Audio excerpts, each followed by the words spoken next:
देखिए, Myers formula बनाने के लिए हमें कुछ एजम्पशंस करने पड़ेंगे। एजम्पशंस क्या होंगे कि हम ऐसा मान करके चलेंगे कि हमने जो भी गैस यूज की है एक्सपेरिमेंट के दौरान, उसका प्रेशर, वॉल्यूम एंड टेम्परेचर जो होगा वो होगा पी, वी एंड टी। तो इसको मैं इनिशियली लिख देता हूं, let the initial pressure comma volume and temperature of gas are P, V and T। Gas का इनिशियल प्रेशर, वॉल्यूम, टेम्परेचर जो होगा वो होगा पी, वी और टी। ये हमारी सबसे फर्स्ट एजम्पशन है। ओके, अब एक्सपेरिमेंट शुरू करते हैं। अब इसमें हम लोग ये लिखेंगे कि सबसे पहले हम गैस को गर्म करेंगे कांस्टेंट वॉल्यूम पे। तो ये हमारा फर्स्ट केस है जिससे पहला फॉर्मूला बनेगा, फिर सेकंड केस में दूसरा फॉर्मूला आएगा, फिर उन दोनों फॉर्मूलाज को हम लोग कंबाइन कर देंगे, जोड़ देंगे एक ऐसे फॉर्मूला में, उसकी वैल्यूज डाल देंगे कि जिससे हमारे पास मेयर्स फॉर्मूला आ जाएगा, Cp minus Cv is equal to R। तो मैं यहां पर लिखता हूं when gas is heated at when gas is heated at constant volume,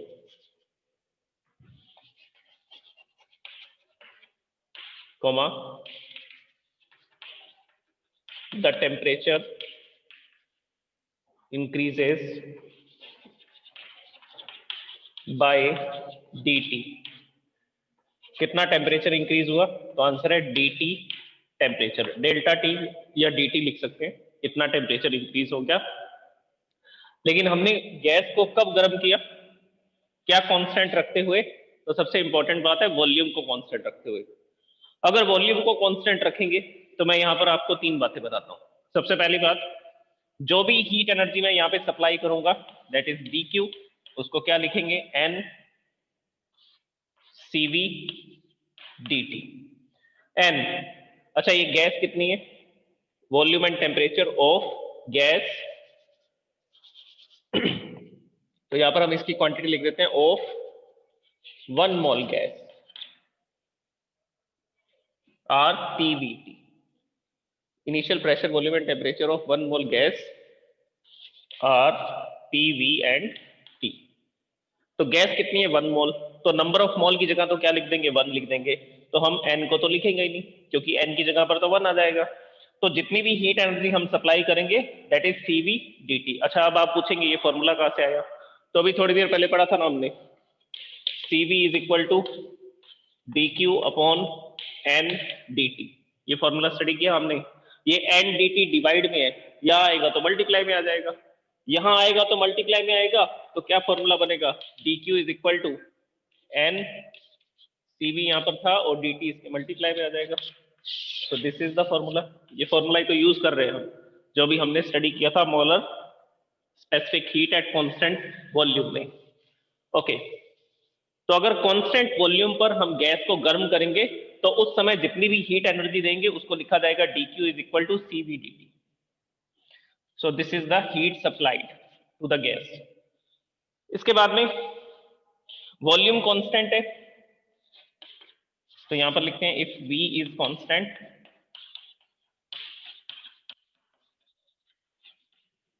अगर V कांस्टेंट होगा तो dV 0 आएगा, then dW is 0, the work done is 0, क्योंकि वर्क डन का फॉर्मूला क्या होता है? P dot dV। और dV की वैल्यू अगर 0 लिखेंगे तो उस केस में वर्क डन भी क्या आएगा? 0 आएगा। Then dW is equal to P dot dV is equal to 0। Volume constant है, एक्सपेंशन नहीं हो रहा ना कंप्रेशन हो रहा है, तो वर्क डन 0 होगा उस केस में। ओके, अब तीसरा सेंटेंस सुनिए। तीसरी हम बात करेंगे, टेम्परेचर इंक्रीज हो रहा है। टेम्परेचर इंक्रीज हो रहा है तो इंटरनल एनर्जी भी तो इंक्रीज होगी, और इंटरनल एनर्जी इंक्रीज होगी, वो इंटरनल एनर्जी कितनी इंक्रीज होगी? D you. तो इसको मैं ऐसा लिख देता हूं,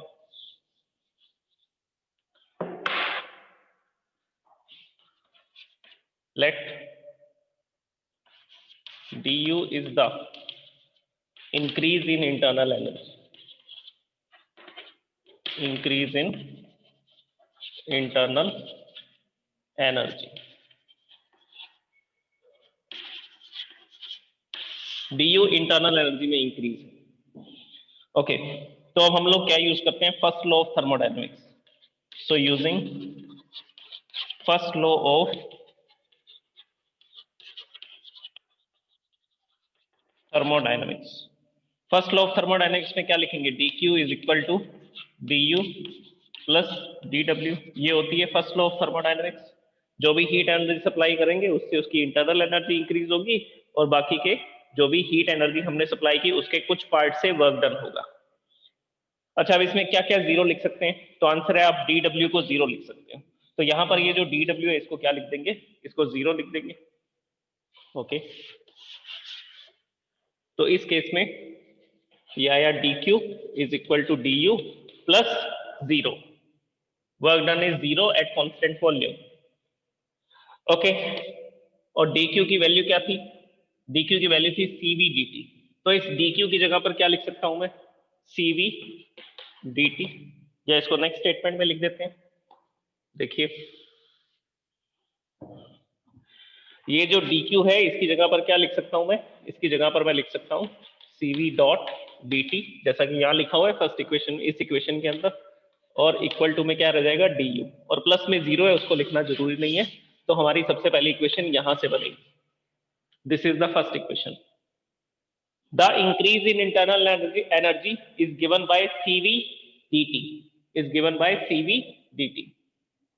v जो है वो इसके सबस्क्रिप्ट में लिखा हुआ है, ये मल्टीप्लाई में नहीं है। cv is molar specific heat at constant volume. Okay, तो ये हमारा पहला फॉर्मूला बना। कैसे बना, फिर से समझ लीजिए। हमने कांस्टेंट वॉल्यूम पर हीट एनर्जी सप्लाई की, उस हीट एनर्जी को सप्लाई करने की वैल्यू हम कैसे निकालेंगे, NCV/dt, ये फॉर्मूला लगाएंगे NCV/dt। और जो भी गैस हमने ली है इस एक्सपेरिमेंट में वो कितनी गैस है, 1 मोल गैस, तो N की जगह तो 1 आ जाएगा। तो फॉर्मूला क्या बन जाएगा, dq is equal to cv/dt। तो ये हीट एनर्जी हमने गैस को सप्लाई की। ओके, कांस्टेंट वॉल्यूम पर एक्सपेरिमेंट चल रहा है, तो चेंज इन वॉल्यूम जीरो होगा, चेंज इन वॉल्यूम जीरो होगा तो वर्क डन भी जीरो होगा। अब हम यूज करेंगे first law of thermodynamics, first law of thermodynamics. इसके अकॉर्डिंग क्या लिखेंगे, dq is equal to du plus dw। Values put कर दीजिए, dq की वैल्यू क्या है, cv dt, तो dq की जगह लिख देंगे cv dt, du की जगह du लिखेंगे, और dw change in work done is zero, तो इसकी जगह पर जीरो लिख देंगे। तो ये सारी वैल्यूज पुट करके हम फाइनल फॉर्मूला ये बनाएंगे। फिर से देख लीजिए, फर्स्ट लॉ ऑफ थर्मोडायनेमिक्स में dq की वैल्यू पुट करेंगे, ये रही dq की value, this is cv dt, du change in internal energy, ये तो हमें फाइंड करना है, और वर्क डन क्या होगा, जीरो होगा। तो प्लस जीरो लिखना जरूरी नहीं है, यहां से ये हमारी फर्स्ट इक्वेशन बन जाएगी। This is the first equation which is जो हमने कैसे फाइंड की, when gas is heated eight constant volume, इससे हमने इक्वेशन ये निकाली। अब इसी तरह से एक और इक्वेशन बनाते हैं। वो इक्वेशन कैसे बनाएंगे, देखिए, when gas is heated at constant pressure, when gas is heated at constant pressure, the change in volume is, देखिए प्रेशर कांस्टेंट है, वॉल्यूम तो बढ़ सकती है ना, तो जब हम गैस को गर्म करेंगे तो पिस्टन फ्री छोड़ा होगा, जैसे ही हीट एनर्जी देंगे पिस्टन ऊपर जाने लगेगा, गैस एक्सपेंड होने लगेगी। The change in volume is, the change in volume is dV and change in temperature is same, that is dt, change in temperature is same। देखिए कांस्टेंट वॉल्यूम पर हम जब गैस को गर्म कर रहे हैं तब भी टेम्परेचर कितना चेंज किया, dt, मतलब कि इस एक्सपेरिमेंट में भी 2 डिग्री सेल्सियस टेम्परेचर बढ़ाया, और जब कांस्टेंट प्रेशर रखेंगे उस केस में भी हमने उस गैस का टेम्परेचर 2 डिग्री सेल्सियस ही इंक्रीज किए। तो दोनों केसेस में चेंज इन टेम्परेचर सेम है। और वॉल्यूम कितनी चेंज हो रही है? डीवी। इसमें वॉल्यूम चेंज नहीं हो रही थी, चेंज इन वॉल्यूम 0 था, because it is eight constant volume. अच्छा, अब इस केस में कितनी हीट एनर्जी सप्लाई करेंगे? तो जो हीट हमने सप्लाई की है उसको किससे लिखा जाएगा? Heat supplied, which is written as dq, और फॉर्मूला क्या होता है? n cpdt। कांस्टेंट प्रेशर पर लिखना है तो cpdt लिखेंगे। और गैस कितनी है? 1 मोल। गैस 1 मोल है तो n की जगह 1 लिख देंगे। तो ये फॉर्मूला बन जाएगा, इतनी हीट एनर्जी हम सप्लाई करेंगे एट कांस्टेंट प्रेशर। अच्छा, इसको भी dq लिखा और इसको भी dq लिखा, ये तो गड़बड़ हो गई, क्योंकि कांस्टेंट वॉल्यूम पर तो कम हीट एनर्जी देनी पड़ती है, जबकि कांस्टेंट प्रेशर पर थोड़ी ज्यादा हीट एनर्जी देनी पड़ती है, क्योंकि कुछ heat energy change in volume में चली जाएगी। तो इसको dq लिखे है तो इसको dq नहीं लिख सकते, इसको हम लिखेंगे dq डैश। क्या लिखेंगे इसको? dq डैश, क्योंकि इस केस में अलग हीट एनर्जी देनी पड़ेगी, उस केस में जो हीट एनर्जी की क्वांटिटी होगी वो डिफरेंट होगी, अलग होगी। इसके बाद अब हम लोग लिखेंगे the work done in this case is P dot dV। Volume change हो रही है ना, देखिए यहां लिखा मैंने, the change in volume is dV, तो ये वर्क डन का फॉर्मूला बन जाएगा। और अब हम लिखते हैं according to the first law of thermodynamics, using first law of thermodynamics. Okay, तो मैं फॉर्मूला लिखता हूं, dq dash is equal to du plus dw। देखिए उसमें तो dw लिखा था हमने, तो इसमें इसको dw डैश लिख देते हैं। उसमें वर्क डन 0 था, इसमें इसको dw डैश लिख दिया, और चेंज इन इंटरनल एनर्जी को du लिख दिया। अच्छा, ये जो चेंज, अब इनकी वैल्यूज पुट करनी है तीनों की। dq डैश, ये जो dq डैश है इसकी वैल्यू ये रही cp dt, तो dq डैश की जगह मैं लिख दूंगा cp dt। ओके, du की जगह क्या लिखूं? du डैश की जगह क्या लिखूं? तो आंसर है du डैश की जगह पर du ही लिख सकते हैं। क्यों? ऐसा क्यों? ऐसा इसलिए क्योंकि उस केस में भी चेंज इन टेम्परेचर dt है और इस केस में भी चेंज इन टेम्परेचर dt है। अगर दोनों केसेस में सेम टेम्परेचर में चेंजेस हो रहे हैं तो दोनों केसेस में इंटरनल एनर्जी में भी सेम चेंजेस होंगे। अगर यहां पर टेम्परेचर 2 डिग्री सेल्सियस बढ़ाया था हमने, तो इस केस में भी हमने 2 डिग्री सेल्सियस ही बढ़ाया है।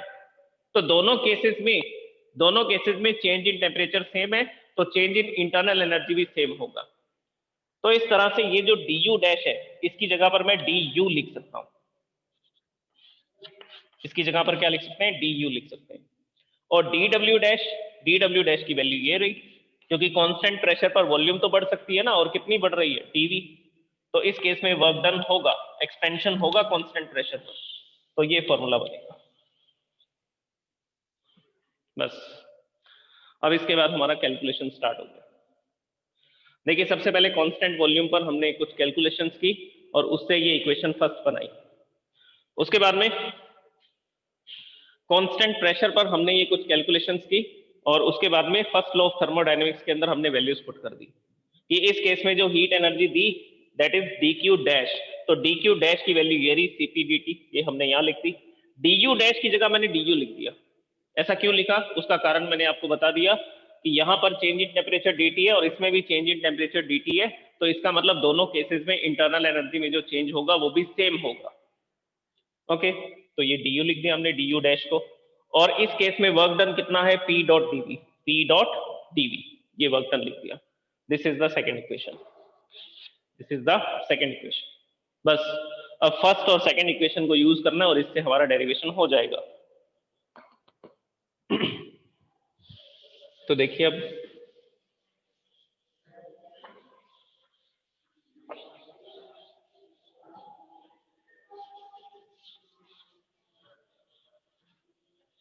इस इक्वेशन को मैं यहां लिखता हूं, सेकेंड इक्वेशन को।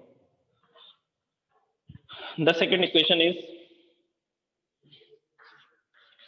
Cp dt is equal to du plus P dot dv, this is equation second. इसमें du की वैल्यू पुट कर सकते हैं। कहां से पुट करेंगे? तो आंसर है फ्रॉम द फर्स्ट इक्वेशन। तो यहां लिखेंगे put the value of du from equation 1। तो पुट कर दीजिए, वैल्यू क्या आएगा? cp dot dt is equal to du, du is cv dt plus p dot dv।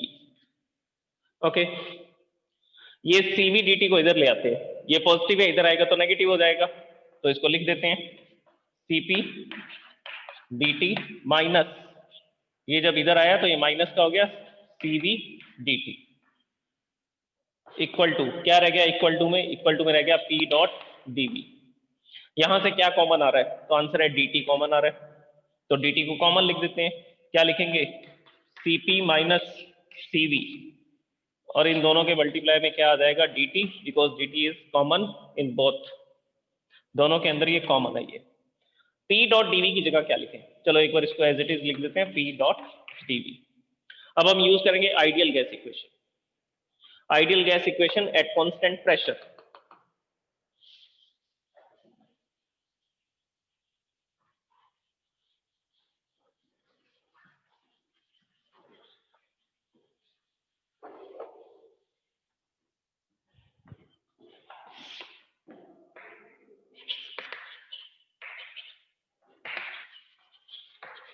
From ideal gas equation at constant pressure, at constant pressure। देखिए pressure constant रहेगा, लेकिन volume और temperature तो change हो सकते हैं। तो उस केस में देखिए क्या लिखेंगे? प्रेशर P था गैस का, वो P ही रहेगा, वो चेंज नहीं होगा। वॉल्यूम चेंज हो सकती है, वॉल्यूम चेंज होगी dV, जो हमने एजम्पशंस की थी उसी के अकॉर्डिंग लिख रहे हैं। नंबर ऑफ मोल n लिखा जाता है, nr T लिखते हैं, और चेंज इन टेम्परेचर कितना है? dt। तो यही तो आइडियल इक्वेशन थी, आइडियल गैस इक्वेशन थी, PV is equal to nRT। Volume change हो रही है dV, तो हमने उसको dV लिख दिया, और इतनी वॉल्यूम चेंज होने पर इतना टेम्परेचर चेंज हो रहा है, तो चेंज इन टेम्परेचर को dt लिख दिया। और नंबर ऑफ मोल की जगह क्या लिख देंगे? 1, क्योंकि हम इस एक्सपेरिमेंट में 1 मोल गैस से पूरा का पूरा एक्सपेरिमेंट क्लियर कर रहे हैं। अजम्पशन क्या थी कि 1 मोल गैस जो है उसको कांस्टेंट वॉल्यूम और कांस्टेंट प्रेशर पर हीट अप करते हैं, गर्म करते हैं। तो n की जगह पर 1 लिख देंगे, तो ये फॉर्मूला बन जाएगा P डॉट dV, इसकी जगह P dot dV is equal to R dt। तो ये जो R dt है, ये वैल्यू हम यहां पुट कर सकते हैं। तो P डॉट dV की जगह क्या लिख देंगे? R dt लिख देंगे। तो क्या इक्वेशन बनेगी? तो इक्वेशन बन जाएगी, देखिए मैं यहां लिखता हूं इसको। The equation will be Cp minus Cv dt P dot dV। ये P डॉट dV की जगह लिखेंगे R dt, तो यहां पे लिखेंगे R dt। अब क्या कैंसिल होगा? तो आंसर है dt से dt कैंसिल हो जाएगा, क्या बचेगा? Mayer's formula, Cp minus Cv is equal to R। Cp minus Cv is equal to R, and this formula is known as Mayer's formula. This formula is known as Mayer's formula. Okay, or you can say that it is the relation between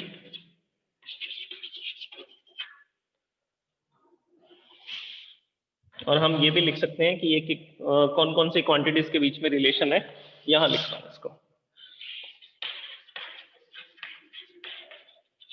The relation between 2 molar specific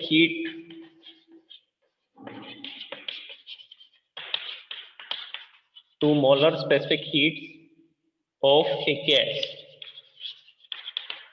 किसी भी gas की जो molar specific heat होती है, Cp और Cv होती है, उनमें ये रिलेशन होता है। और Cp और Cv का जो डिफरेंस होता है वो हमेशा R मिलेगा, दैट इज 8.31। अब मैं आपको इसके एग्जांपल बताता हूँ। तो इस तरह से हमने इसको प्रूव कर दिया। सबसे पहले कहां से स्टार्ट किया था? कांस्टेंट वॉल्यूम पर गैस को गर्म करके, वहां से हमने कुछ इक्वेशंस बनाई। फिर कांस्टेंट प्रेशर पर गैस को हीट अप करेंगे, वहां से कुछ इक्वेशन बनेंगी।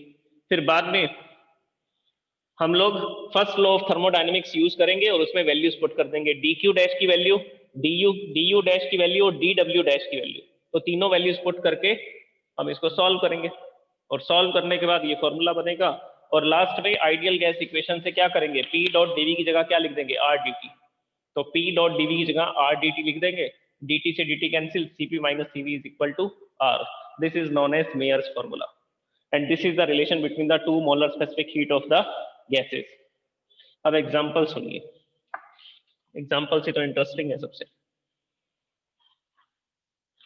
जब भी हम एक्सपेरिमेंट्स करेंगे तो उनके डिफरेंस जो होंगे, मोलर स्पेसिफिक हीट के जो डिफरेंस होंगे, वो हमेशा 8.31 इसके आसपास ही मिलेगा। ओके, अभी मैंने आपको एक एग्जांपल बताया था, उस एग्जांपल को सुनिए।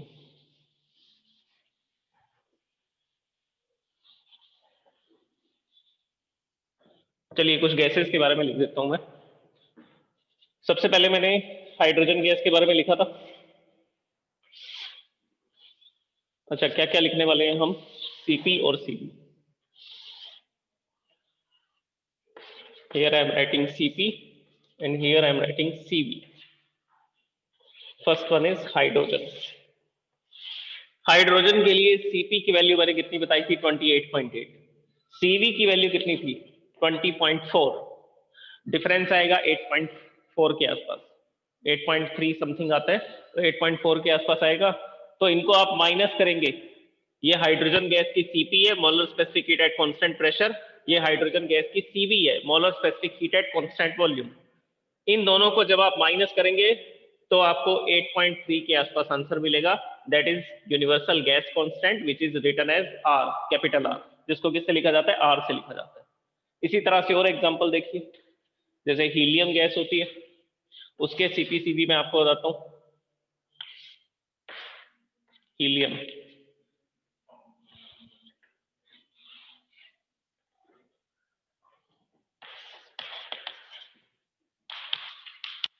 इसको माइनस कर लो, इसको माइनस करोगे, Cp माइनस Cv करोगे, 8.3 आएगा।